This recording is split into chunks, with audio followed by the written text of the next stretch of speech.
For me, I was like, oh, whoa. Looking back, after I had those moments where I was like, let's just test this out. I'm just going to have faith in myself. And then I blew my own mind, like, whoa, that went amazing. I can't believe I was doubting myself, So then that creates those new neural pathways for you to release those old stories of, I can't trust myself. I don't know if I'm going to be good enough. I don't know if I'm going to show up well enough.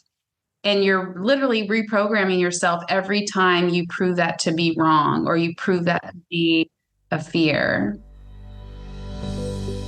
Welcome, beautiful souls, to season 3 of the Cosmic Love Antenna with your host, Harrison Ma. I invite you on a mystical voyage from the intellect to the soul, delving deep into the mysteries of love's spiritual essence and its divine unfolding.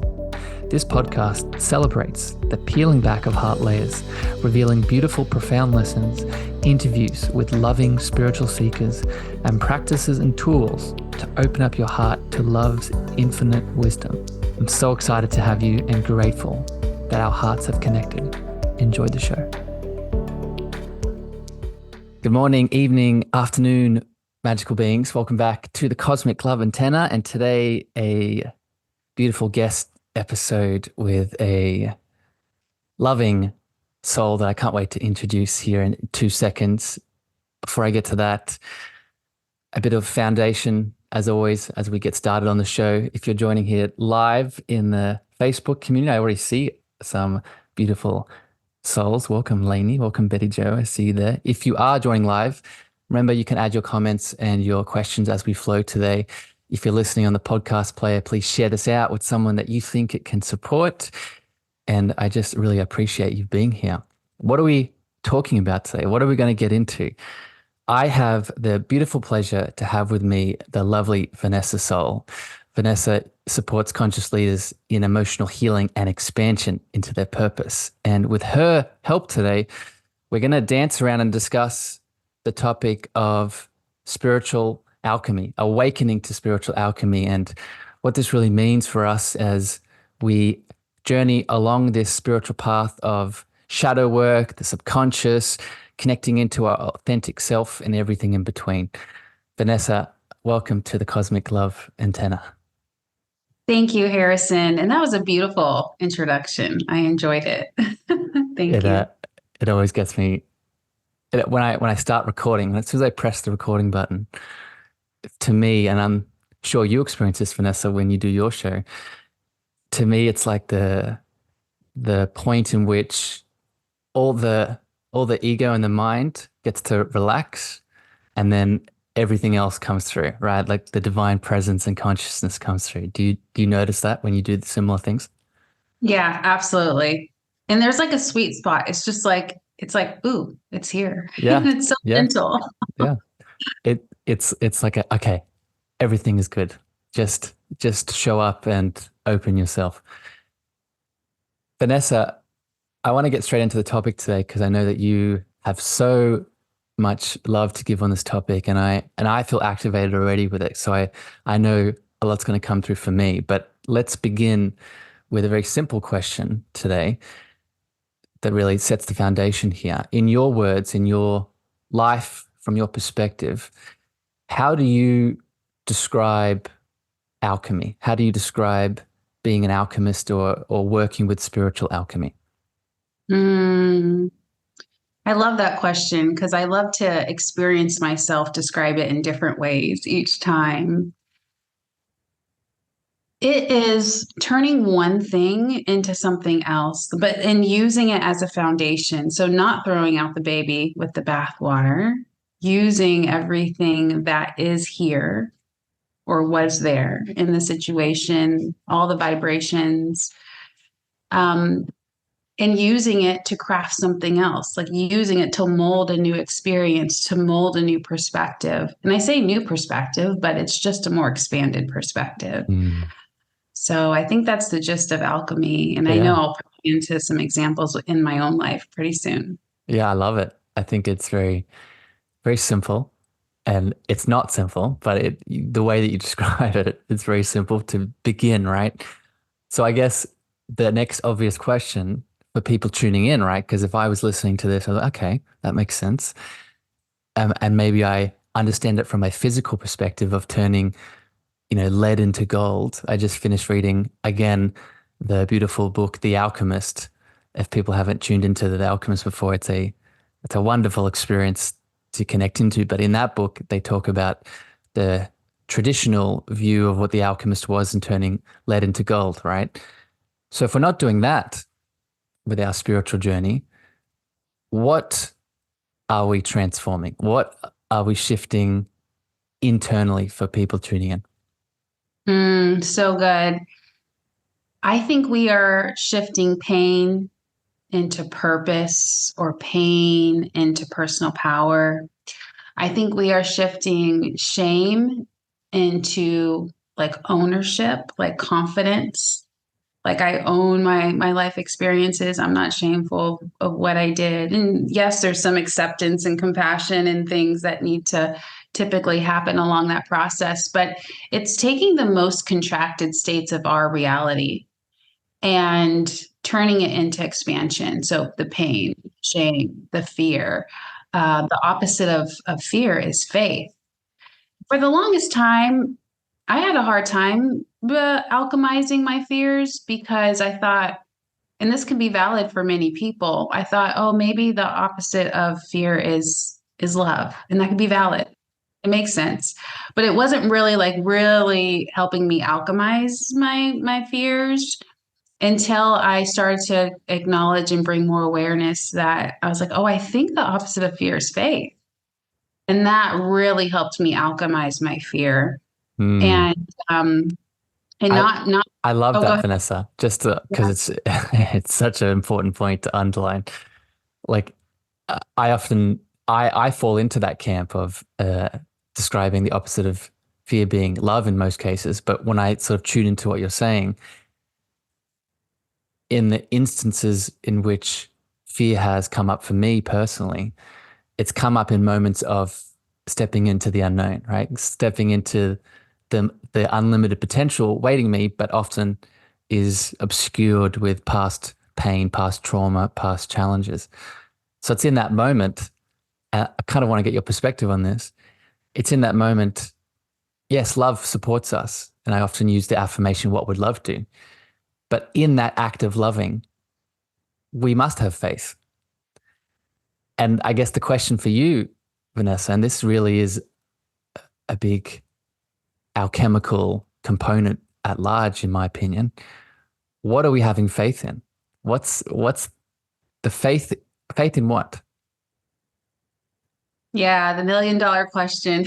And I think it's person to person. So for me, it was literally like I need to have faith in myself because that's what was causing the fear. It was like, I don't know if I can do this. I don't know how this thing is going to, how I'm going to mold this thing into something else. I don't know how I'm going to show up for this particular client or whatever it might have been. So for me, it was faith in myself, but for anyone, it's just like find something. It could be God, it could be the universe. It could be so personal to who the person is because it's going to be like something that they're like, oh yeah, no question, or maybe there is question there, but they're like, even though there's resistance, I just feel like this is my path. I'm going to learn how to have faith in myself, even though it's challenging. I'm going to work. I'm going to work through it. I'm going to work with it, and let's just see how it goes. And then you'll prove yourself right. It's like for me, I was like, oh, whoa. Looking back, after I had those moments where I was like, let's just test this out. I'm just going to have faith in myself. And then I blew my own mind like, whoa, that went amazing. I can't believe I was doubting myself. So then that creates those new neural pathways for you to release those old stories of, I can't trust myself. I don't know if I'm going to be good enough. I don't know if I'm going to show up well enough, and you're literally reprogramming yourself every time you prove that to be wrong or you prove that Yes. to be a fear. Let's talk about that, Vanessa. Before we do, I just want to backstep a little bit. I think you said it beautifully, faith in myself. But I would take that self part and capitalize the S, right? It's faith in the divine self that lives in you, right? The faith in the self that is beyond those masks, right? Beyond those stories, beyond those pains, beyond the limited box that you've unconsciously placed yourself in, right? So it's how I often describe that faith is you're surrendering to the divine faith of the power that you already are, right? So it's like when we take that step forward, we still feel the fear, we still feel the emotion, we still feel all the things, but we have faith knowing that we're more than that, right? We have faith knowing that there's so much more possibility for us than that current emotional experience that is potentially bringing us down, right? I want to I want to talk about those masks, Vanessa, and Lily and Lainey in the chat. Lainey's loving this. Lily's saying, what a beautiful conversation. I'm happy it's all resonating. Again, if you're joining live today, if you have comments and questions, please add them in. I'd love to pose them to Vanessa. Let's talk about those masks, Vanessa, and these stories that come up during the alchemy process, or these limiting beliefs that come up, or these repressed emotions that come up. In your experience with alchemy, is it enough to just have faith in these situations to move through these masks, these shadows? Or on a practical level, is there usually more needed? Like, so when you help people, for example, with this alchemy, what steps do we usually take? Yeah, it's so personal to the person. So I think I'll speak for myself. I didn't know it was enough, but looking back, it's like it was enough, if that makes any sense. And the reason why I say that is because how you think of the self, the divine self, I use it, I think we mean the same thing, just about, I say the word authentic self. And because I do IFS therapy for my own personal growth and for clients, at the core of those masks, like behind all those masks, the person that we had to be in order to survive is not the same person that we can be or need to be to Mm, thrive. mm. We don't even Say know. that again, Vanessa. So just Yeah, repeat that so people heard that. yeah. The person who we needed to be to survive is not the person that we need to be in order to thrive. And I got that from someone. I think it might have been Maya Angelou, I think. So I'll give that credit. But yeah, and it's really true. It's just, and that's the grieving process that we have to go through. It's like those masks worked really well for me to be in those dominant vibrations for that period of time. But all of those masks expire. They all come to an end. And we want to hang on to it because it's like, no, I'm alive because of that. I'm here because of that, which is true. But in order to like really thrive, it's come into your authentic self. And we don't know what that looks like. We don't know what that feels like. We resist it because of that. So even if you think it's not enough to just have faith in yourself, chances are it is, and Yeah. you're just not aware of it. Yeah. Oh, so much goodness in here already, Vanessa. I really appreciate you and your big, beautiful heart. I see Ali. Welcome, Ali, to the Facebook chat. Thanks for being here. I have a question I want to ask about this authentic self, Vanessa. And I think I know that you have a good response to this that will support people tuning in. What is the relationship to purpose in regards to this authentic self? So we've started the alchemy process. We're doing some of this shadow work. We're transforming some of these limiting beliefs, these repressed emotions, these perceptions that are keeping us small. And we're starting to step into and sense and feel this authentic divine self that we've always been. What's the link here between all of this and purpose in your experience? Mm-hmm. Yeah, I think the authentic self, or the purpose, is designed for the authentic self, not the traumatized self, not the false self, not the different masks, not the alter egos or the overly protective self. It's designed for the authentic self. And the more that we leave space for our authentic self to express, the more the purpose can show up. Or it might have already been showing up over and over and you just didn't see it. But now you can actually receive it. And, our soul signed up for something before we got here. It signed up for the trials and tribulations and the challenges for sure. And it also signed up for the expansion phase. It signed up for something specifically. And we get to see that and we get to receive it the more that we integrate all of our life experiences. It's not about dismissing them or ignoring them or suppressing them or blocking them, because you need that. You have to use the pain to realize, what is my purpose? Why did I select these pains? Why did I select these struggles? And it's like, oh, because now I can come into the exact opposite energy of that and turn it into my power and help other people. Yeah. Oh, so beautiful. Welcome, Angela. Welcome, Jackie and Laura in the Facebook community. I see you there.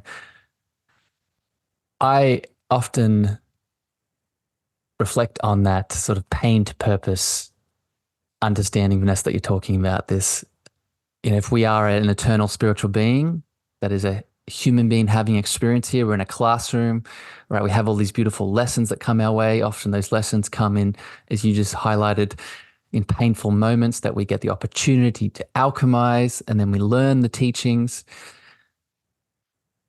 It's all in that moment. I think what I reflect on most, and I want to get your perspective on this here now, is our ability to choose, our ability to make a choice. And we talked a bit about this on your show, but I want to hear you speak about this now. Throughout that whole process of the pain coming up, right? And then maybe we feel some of the purpose coming, or we have the opportunity to alchemize. There's choice here. There's choice in either leaning into it and moving through the pain, or ignoring it, maybe suffering more, or all of this. I wonder if you can speak to this, the significance of choice and why it's so important to understand. Yeah. Choice is our power. It's actually our purpose. And I think we said that. Didn't we say that in different words? Okay. I'm like, am I having deja vu? It is our power and our purpose. And it can allow us to choose how we want to still experience whatever mission.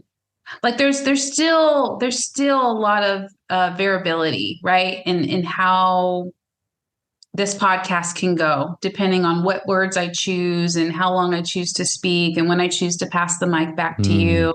But I believe it was already in the blueprint for us to have this dance. Right. And so that choice is so powerful. And I think when you recognize that everything is a choice, healing is a choice, and okay, there's a caveat that's coming into my mind. It's like, whoa, wait, but wait a minute. There's a caveat here. So I'll get to the caveat in a second. Everything is a choice. And so you get to choose, like, I don't know how this is going to work out. I'm just going to choose to breathe right now. I'm just going to choose to get on this phone call. I'm just going to choose to go exercise.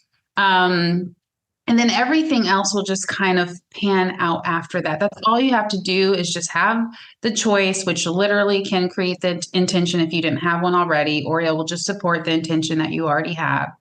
And that's all we have to do. And that in itself will wipe away the resistance gradually. If you did feel like there was resistance, or you're dragging your feet, or you're hesitating, or you weren't able to make that choice over, many times before, well, that all kind of built up in your memory.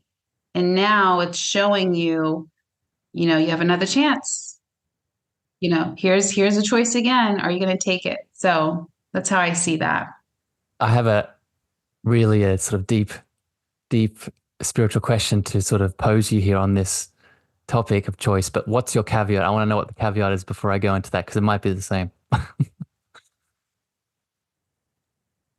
I was on mute. I didn't go into that. So the caveat was like, well, wait a minute. Sometimes people don't know what choices are available. And that's an awareness thing, I think. And because there was a time in my life, like, unconsciousness. I didn't know. It's unconsciousness. Yeah, unconsciousness. Exactly. Like, I didn't know being an intuitive healer was a choice for me. I didn't know that was an option. I didn't know I could be an intuitive coach or unofficial therapist or like whatever people tend to call me these days. Like I wasn't aware of my abilities, or I was suppressing them. Like I was in a certain mind state. However, and I didn't even know I was doing the best that I could, because that meant something different for me at that time. Like I think I expressed to you the other day on our show, on my podcast, it was like a 5 minute meditation was the best that I could do. It was, and now for me on a wonky day, I'll do a 5 minute meditation.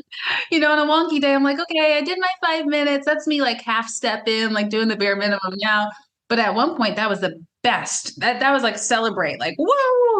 So it's just like it's an awareness thing, and that's the journey out of the unconscious, just like you said. Yeah.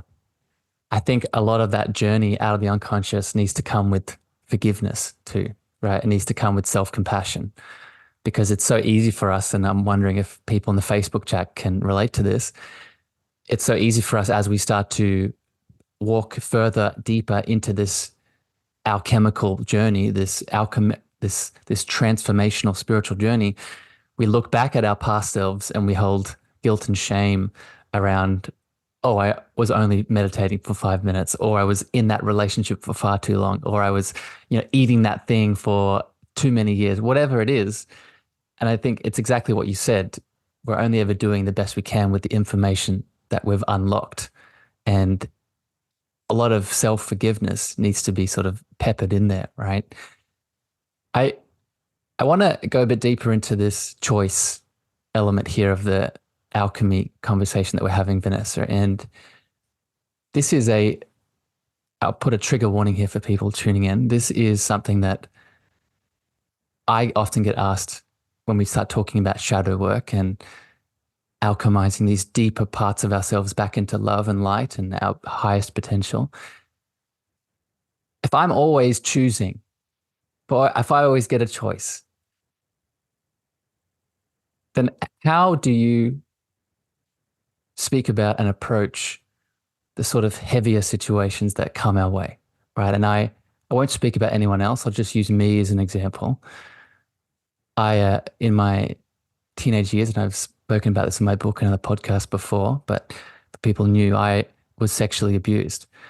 And that situation has been something that I've since alchemized into my heart space and beautiful potential. But what I'm getting at and what I want to get your thoughts on, Vanessa, is what do you say to people in those situations that have those heavy moments?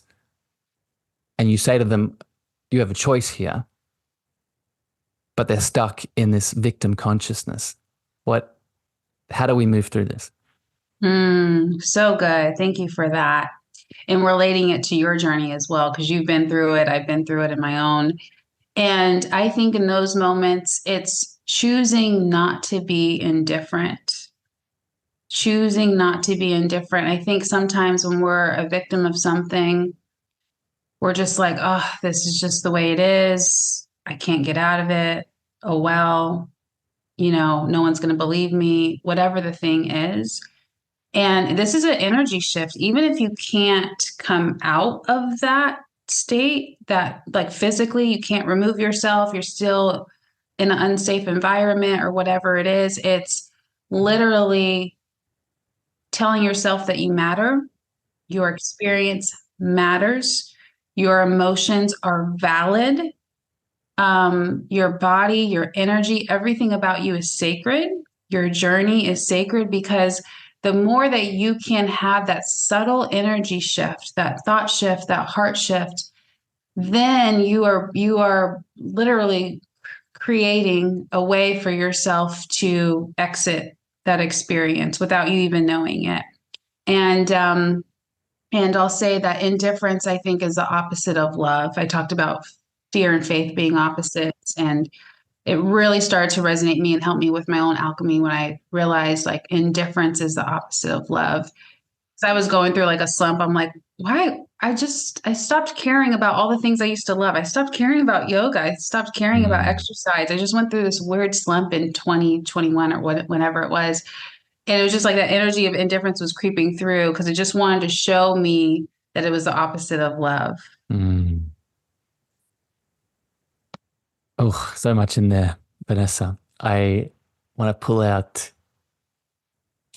really giving yourself permission to feel, giving yourself permission to be fully with the current emotional experience that is presenting itself. Because this is sort of the direction I want to take this alchemy conversation now.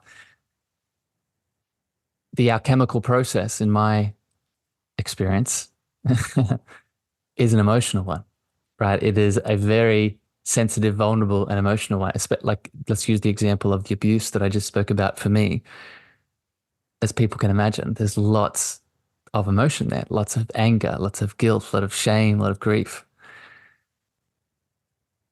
And in this process of transmutation, right, which is another word I would use for alchemy, in my opinion, and this is what I want to get your views on, there needs to be a space created for not just a feeling of the feelings, like acceptance and openness and willingness, but also the body to enact, or a word I would use is complete the emotional expression that maybe didn't get an opportunity up to this point to complete its emotional expression.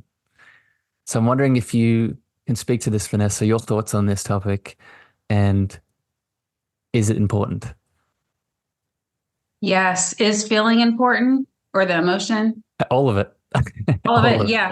Yeah. Yeah. All of it is important. Yes, the emotions and the feelings and we could speak about those like almost as the same thing in this conversation. There is a difference between feelings and emotions, but it's a different conversation.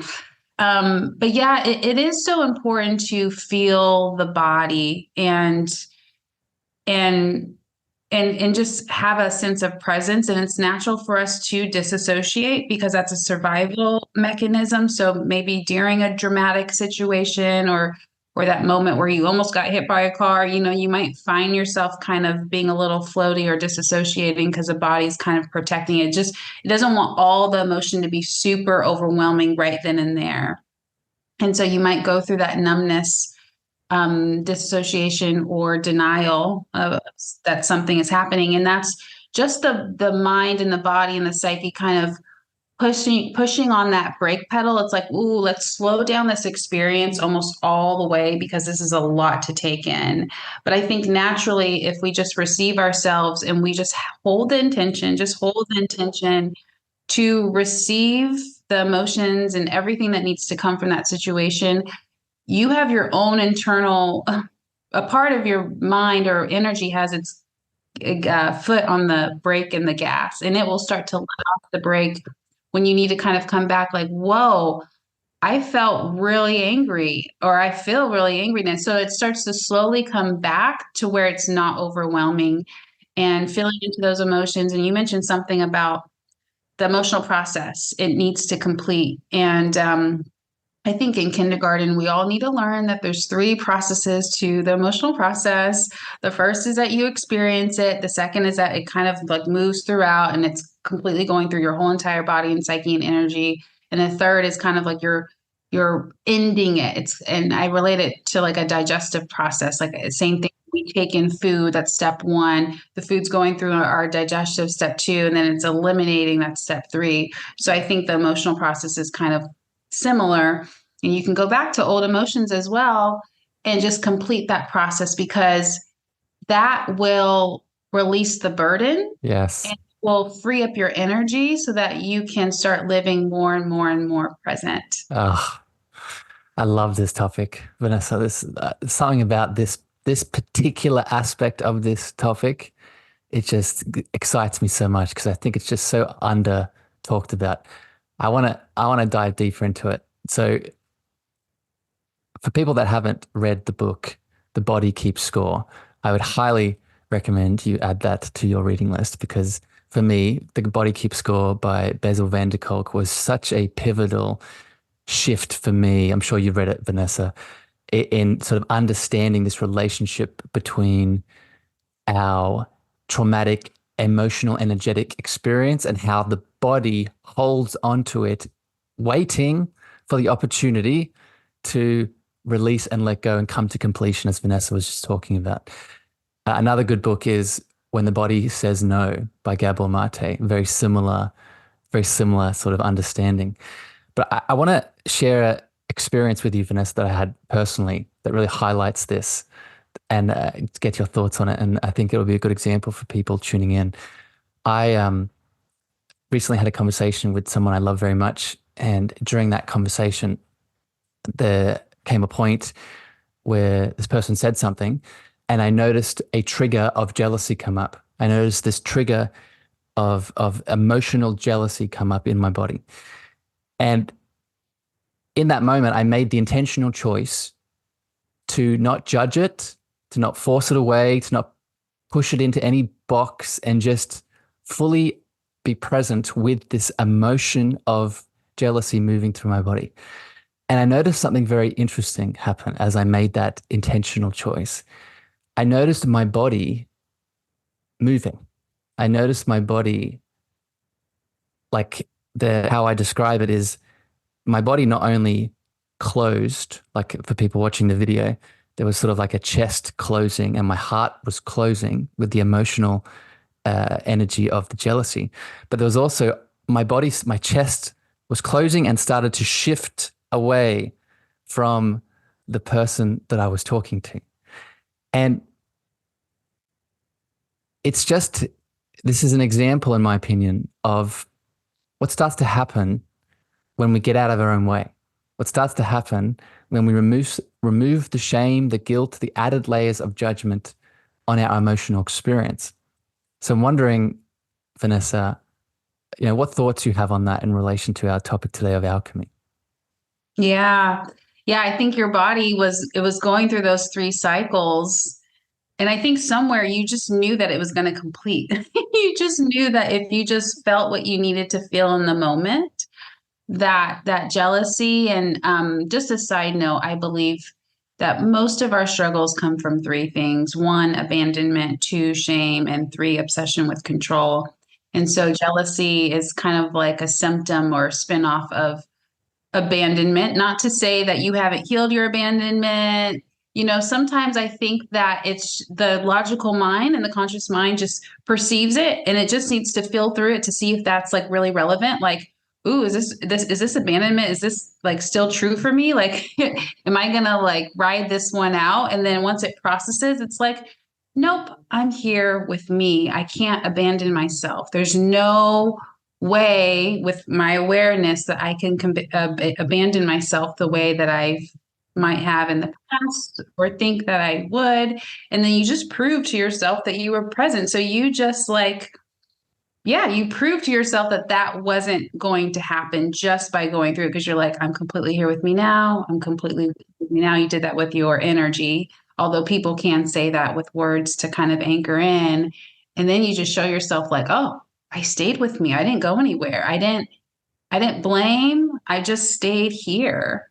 I didn't abandon myself. I didn't abandon myself. Yeah, I love it. Thank you for that reflection, Vanessa. And yeah, that is the similar conclusion that I came to. And it highlights many things, but I want to pull out one thing and speak to it more here for people tuning in. It highlights the power of pure awareness, right? I shared with you on your show one of my favorite quotes by I think it's Greg Braden, is the act of observation is an act of creation unto itself. The act of observation is an act of creation unto itself. And what that means in this context is purely observing yourself from the objective, neutral, and I would also say loving awareness state in any way that you're being. So in my example, the jealousy coming up, that loving observation creates a new reality, right? A new reality in which you're free from that jealousy or free from that trigger or free from that wound. I'm wondering your thoughts on this, Vanessa, this beautiful power of observation. Yeah, it's so beautiful, and I love that quote, by the way. It's brilliant, and it resonates so deeply. I mean, I guess I already had that awareness, but when you put it in that format, it was like, oh yeah, it simplifies it. And yeah, the observation, it just allows our consciousness to expand, and consciousness is the secret sauce to this reality, to this life. We want to experience it in different ways.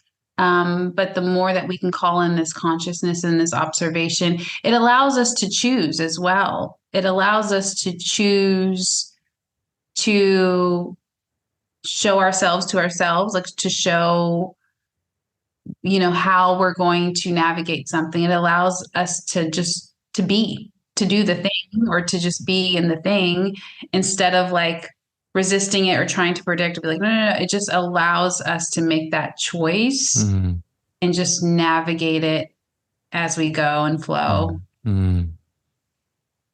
I think this connects to something else I want to throw you here, Vanessa.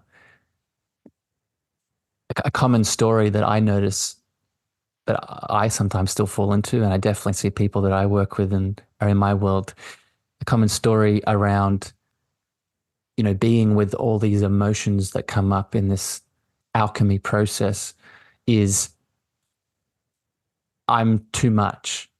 Like this emotional experience, I'm going to explode, or I'm just going to cry for days, or I'm not going to be able to hold all of this emotional energy or this emotional potential. So I'm wondering, how do you approach, Vanessa, when people come to you and say, but what if I'm too emotional? What if I'm too much in this experience? Yeah. The tough love, the tough healer in me says collapse, Mm, collapse in the emotion, because the truth is that once they actually collapse and go as deep as they need to go, it's done. That's the three processes. It's gotten to that again. If you could think of a digestive process, when you eat some food and it goes through its own thing, it eliminates on its own when it's actually complete. And we don't get there if we're constantly trying to control our emotional process. In the logical mind, that's kind of like a statement. It wants to try to predict, like, is Vanessa going to be safe if she feels grief? I don't think she's going to be safe. I don't feel like she's going to be safe. Let's not do it. The nervous system can't handle it.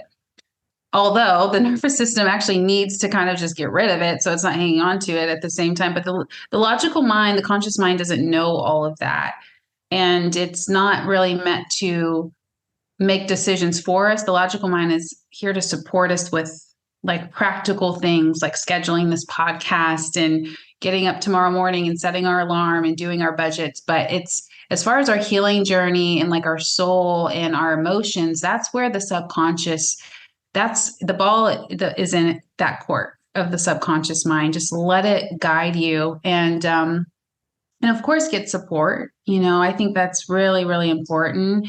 And that will help your logical mind relax, like set yourself up for success for sure. Especially if you don't have a lot of experience with being present with your emotions. Work with a guide, a facilitator, a healer, a therapist, a coach, whatever that looks like for you, or maybe just a trusted friend that can be very neutral and hold space. Um, because when we're being witnessed and we just have someone there, even if it's a friend that doesn't know how to guide you, but they're just holding space, they're just sitting there with you, it you know it just allows you to complete that process confidently. Like, just cry as much as you need to, collapse in the grief, collapse in the sadness, and just get it all out. And chances are it's just going to complete when it's complete, and there's no timeline, but just trust, have yeah. faith, have faith. I love this emphasis on someone loving creating a space for you to collapse into. And it's it's such an important role. Like I truly believe that we have all the answers and we have all the power. But sometimes we need a beautiful divine mirror, in this case, another one outside of you, to reflect back to you that which you can't currently see, right? Or in this conversation, that which is still in the subconscious, unconscious, that we've yet to reclaim our choice around, right? It's so important for us to accept and understand that. But I want to step back here, Vanessa, to more of the feelings and the collapsing. And this is, I would say, a big theme of my show is really the power of our, not just it's okay to feel the feelings, it's okay, but the power and the purpose behind our emotional way of being. And I want to share a quote with you, Vanessa, and get your perspectives on it. This is from another beautiful book that I recommend people read. It's called Radical Forgiveness by Colin Tipping. And in this book, Colin talks about these 10 foundational spiritual laws. And this is one of them.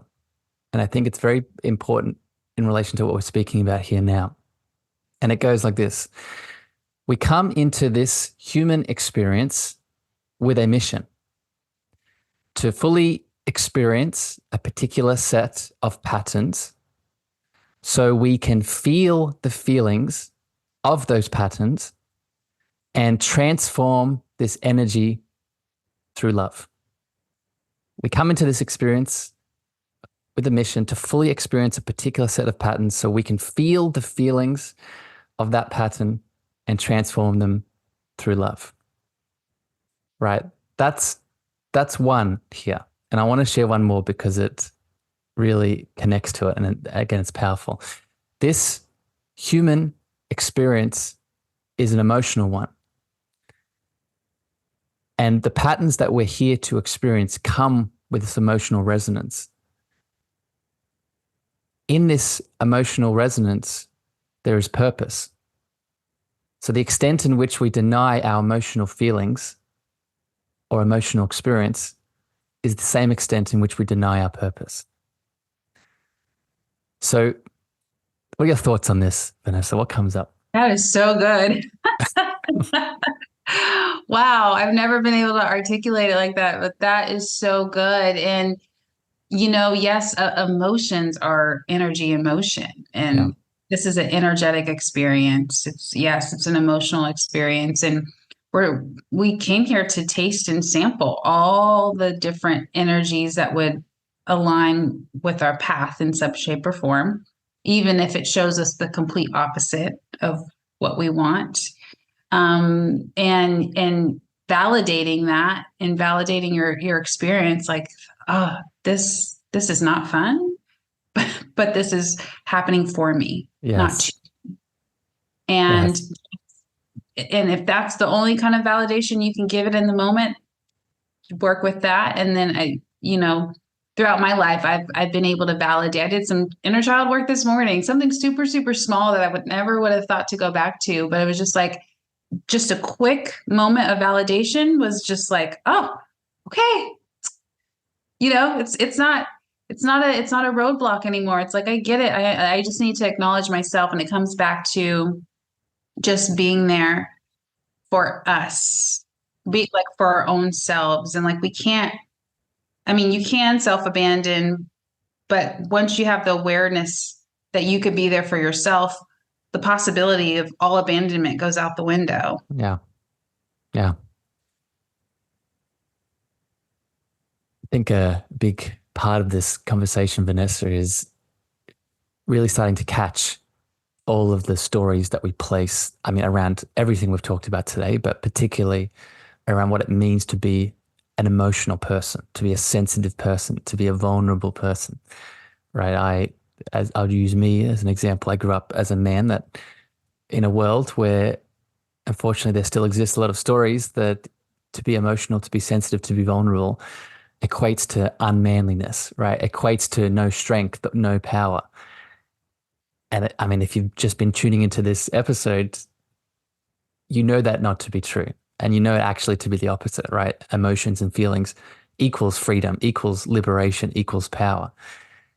So I'm wondering, Vanessa, a lot of people tuning in, we still live in a world where there's so much collective illusion, right? There's so much collective stories that are projected onto us, and then we take as our truth, right? Again, for me, it was, I'm a man and I can't be emotional, otherwise it's weak. So what do you what do you say to people? How do you support people that, want to put up defenses or boundaries to these collective shadows or these collective beliefs and just come home to self? Yeah. I think understanding some of the inherent qualities of the authentic self, it helps us see what we're capable of. And courage is one of those qualities. Like you were born with courage. You were born with the amount of courage that you will need to face all of your emotions and feelings and daunting thoughts.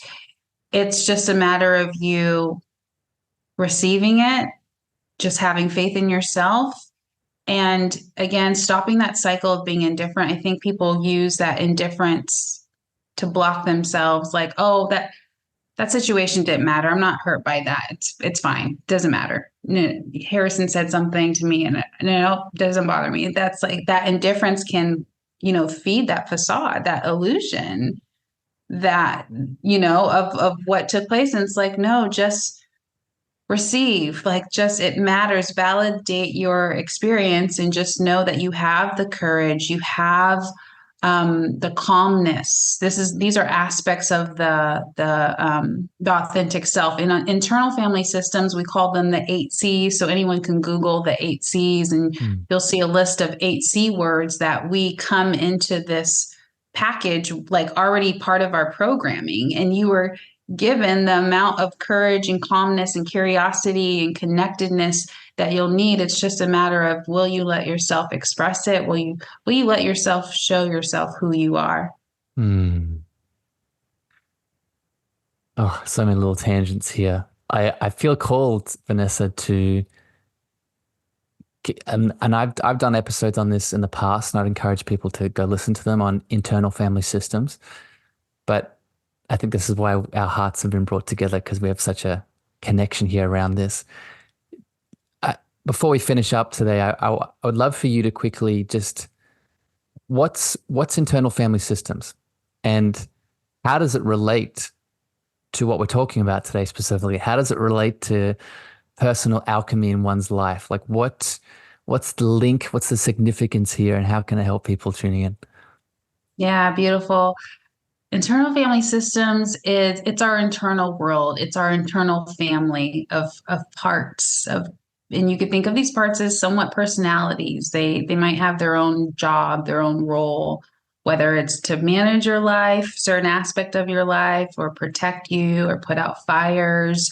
And these parts help you get through your toughest times and your good times too. There are no bad parts, like Richard Swaltz would say. There are no bad parts. But recognizing that the drama and the trauma and the circumstances in your life, required some of those parts, in my opinion, to protect the authentic self. So that way, your authentic self, and I think they talk about this in the Body Keeps the Score. Your protected self, I mean, your authentic self is not the one that's traumatized. It's not the one that is like wounded. It's still intact. It's in its whole capacity. It was never broken. It never will be. It's the parts of you that might have some burdens that need to be released through some of the IFS processes, but yeah, and it relates to what we're talking about, because we've said so many times, we talked about the word mass. These personalities, and some of us think we're our ego. We think we're the defense. I used to think I was like the biggest B word, bitch, and that was just a part of me that was dominating my life, because it was protecting me from everybody. And I just thought that was like my real self. Until it unraveled, and I knew that I didn't need to be who I was to survive anymore. I need to become who I can be to actually thrive.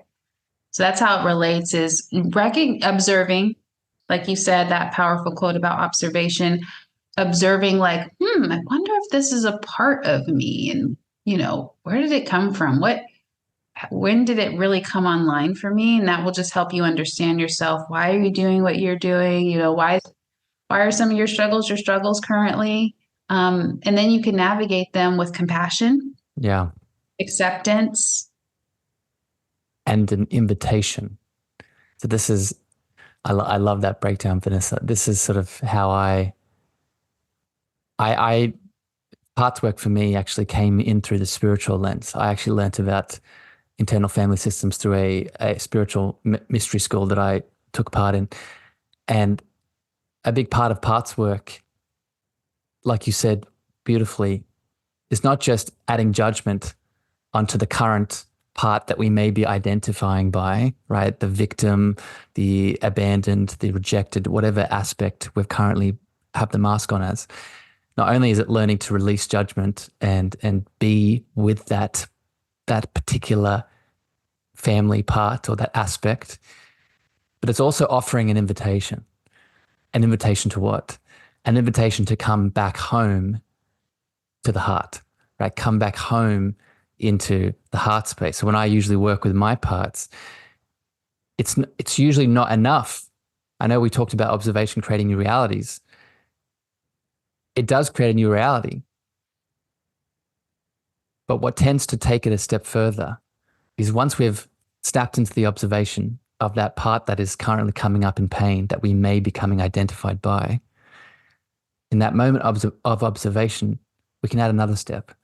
And it's an invitation for that part in pain to come home to love, right? To come home to unity, to come home back into the heart itself. What are your feelings around this, Vanessa? Does that resonate with you? Yeah, I love that concept of invitation. Um, and it's another chance for us to show up for ourselves, to be present with that part of us, because it's trying to show us something. It needs to be acknowledged. It wants to be validated. And when you can validate it and give it the understanding, then it's like, oh, okay, I'm seen, I'm heard. All right, what's next? That part within you may not know what's next. That's where in IFS we talk about being self-led, leading yourself, and your parts will follow. And they have resources that will help you. So it's not all bad burdens and Yeah, and that's bad habits. that's very important, Vanessa. I could just speak about this all day with you. Let this, they have resources. They So have resources. I just want to break this down a little bit because again, we're so conditioned to think that these these bad, quote unquote bad parts, these shadow parts, that rejected inner child, that abandoned lover that we become the part of. Like, not only do we ignore and think they're bad, but we also, and this is sometimes a form of spiritual bypassing as well, we also think that they have nothing to offer. We think that they're just a shadow. Okay, I'll just alchemize it and get it over and done with. But I've noticed, and this is what you're speaking to, that when we love that shadowy aspect, that part in pain that we're bringing home, it often has a treasure, right? Another quote, because we're full of them today, apparently. The cave that you fear to enter holds the treasures that you seek, right? That's a Joseph Campbell quote. And the cave here is in reference to this aspect in pain. So speak to this more, Vanessa. What kind of insight and treasure do these parts in pain offer? Yeah. It's an aspect of you that you can choose to use when you need it, especially when we bring this part home and we validate it and acknowledge it and create this new relationship with it and release any burdens of the past, like really integrating it. That's releasing burdens, healing, integration. It's all kind of one energy, I think. And you integrate that, or you alchemize the pain into to understanding or purpose, and then you're like, ah, this part has an energy that I can choose. Again, there's that word choice to tap into. I can call on this part. So for instance, I had a part of mine that was trying to control everything. Like again, that obsession with control, those three energies where a lot of our struggles can really stem from long term. And I, in the beginning, I was like, oh my God, this part is ruining my life. It's trying to control everything. And I'm becoming more spiritual. I know that we don't need to control things, but still trying to do it. But then I realized it really wanted me to have discernment so that it doesn't need to, and I now, and then I started to call on that part or really have the awareness like, ooh, I'm going to switch into this part that's really discerning because instead of control, now it can have this sovereignty, it can have this discerning energy that will still protect me in the ways that it wants me to be protected, if that makes any sense. It makes perfect sense, Vanessa. And I just want to underline that for everyone tuning in, right? I've noticed that the treasure, just to add to what you're saying, Vanessa, the treasure that comes up within that shadow that we love, we help back home into our heart. The guidance that it's giving is not just something that's very helpful, like you're illuminating, but it's usually connected to something very specific that we're going through in the moment, right? So like I've noticed countless times situations around work or situations around relationships that I have, and that the example that I gave of that jealousy wound coming up, it brought insights that particularly connected to that relationship that I then was able to use. So again, this is a whole conversation that we could go into another time, but for people tuning in, this is another powerful point of alchemy, right? When we hold the shadows in love, they bring us guidance for in the moment challenges, right? In the moment, it's like instead of going to an outside angel or guide, we're connecting to our own inner parts for guidance and insight, right? I see you're nodding your head, Vanessa. Yes, yes. It's related to like, yeah, what's current in our reality, like in our current day. Yeah. And it's trying to illuminate the path, like, hey, there's more to this situation, right? And Yes. it gets our attention with that emotion, and the emotion's still valid. Like the jealousy in your instance, or that for me, the desperation to Mm, have control. And to make this full circle during that time that it was coming up the most, I really did need to take accountability and have discernment because there was some, quote unquote threats around me, but that part was coming out with like a sword and a shield, like, rah, ready to fight full force. But I was able to kind of see like, oh, okay, I see where I need to have some more awareness for yeah. sure. Yeah. It's so beautiful.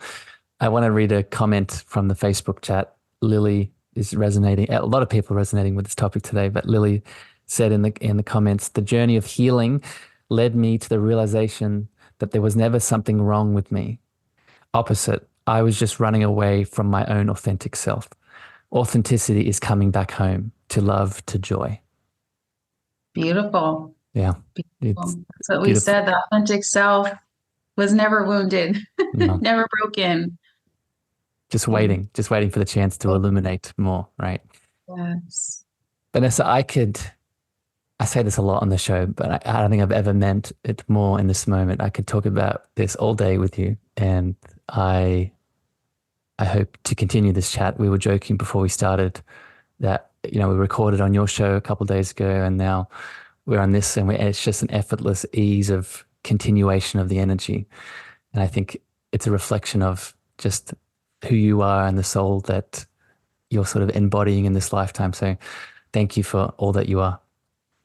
Thank you so much, Harrison. And thank you for this conversation, the space that you hold. And I gotta say, our dance, our tango, our energetic tango, it's beautiful and it's just so enjoyable in the moment. So I have really thoroughly enjoyed this. Thank you. I have one more question for you, Vanessa, before I Yeah. let you go. But before I get to that, I do want to create a bit of space here now for everyone that's tuned in either live today or listening on the podcast player.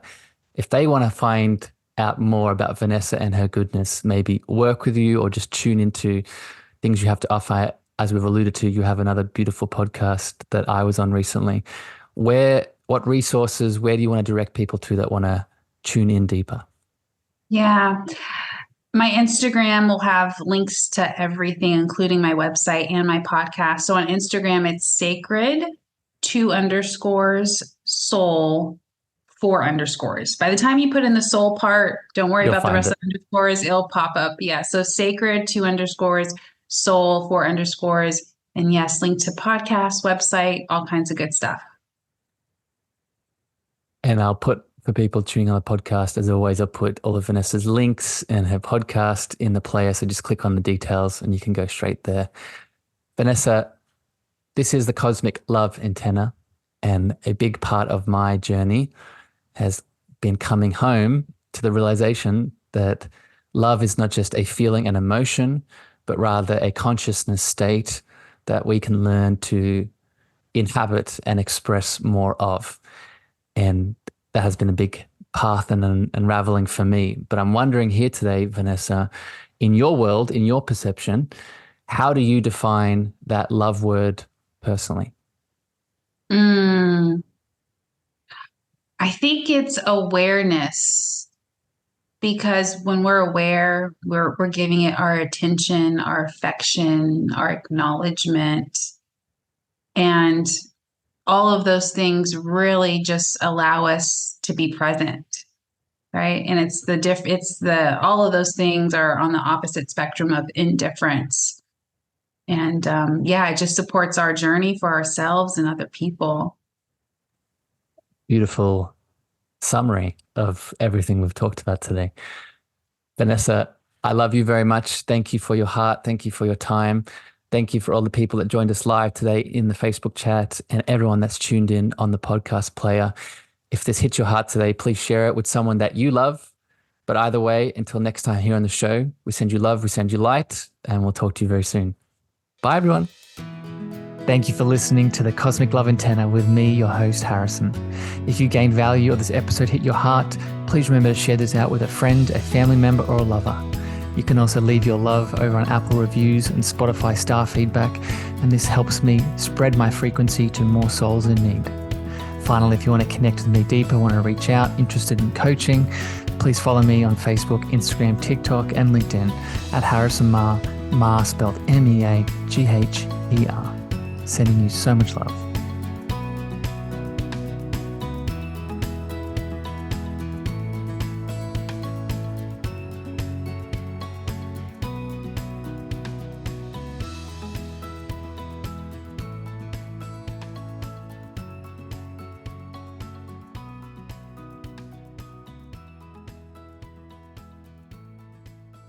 Welcome to Transforming 45, the podcast that celebrates the incredible power of passionate voices. I'm your host, Lisa Boat. Join me in conversation with heart-led humans who share their deeply personal stories of transformation. Transforming 45 is here to uplift, connect, and remind you that it's never too late to write your next chapter. So get ready to be inspired, empowered, and transformed. Join me in this community where through powerful storytelling, we heal and reclaim our inherent magic.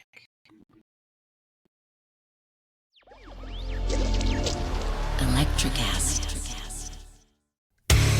Hey there, I'm DC. I host the rock podcast, Back to the Arena, The Interviews. It's about a 30-minute podcast where I talk one-on-one with a band who has released new music. You can find us on all the best podcast sites like Spotify, Apple, Google, iHeartRadio, and more. If you're a rock fan like me, subscribe today to Back to the Arena, The Interviews. Electricast. Electricast.